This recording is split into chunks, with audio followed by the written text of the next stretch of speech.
The government's just released its new budget and it's a monster 1,000-page document, so unless you're a massive nerd, chances are you'll never read it. Thankfully, I'm in a room full of massive nerds who have, so here's what's in it for you.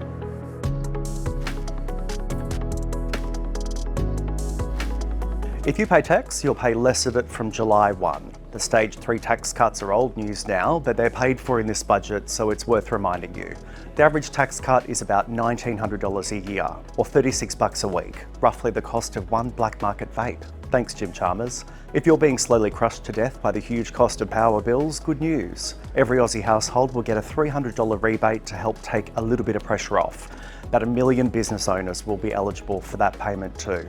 Aussies who rely on medications will benefit from a $3 billion investment that will freeze the cost of everything on the PBS to $31.60. It's for the next 2 years. The government's spending another $3.4 billion adding new life-saving medications to the PBS.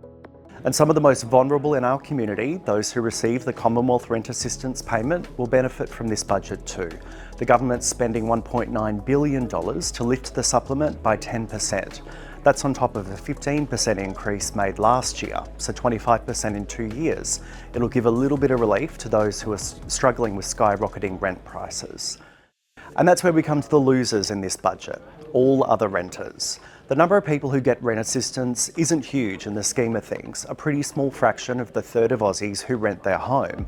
And the cost of renting has gone bananas. The average increase in prices in the past few years is so big that I can't remember the actual number, but it doesn't matter because there's nothing here for you.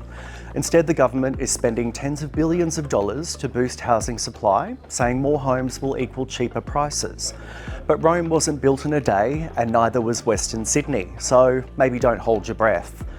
The major supermarkets might be huffing and puffing right about now though. The government just dropped a little nugget that it's going to make the Food and Grocery Code mandatory. Until now, it's been voluntary, which is ridiculous, but not for long. It's part of a broader crackdown on alleged price gouging at the checkout. And finally, for motorists being absolutely flogged at the petrol bowser, I've got bad news. There's no cut to the fuel excise that would have provided some relief otherwise. Sorry, but maybe buy an EV. Albo seems to love those.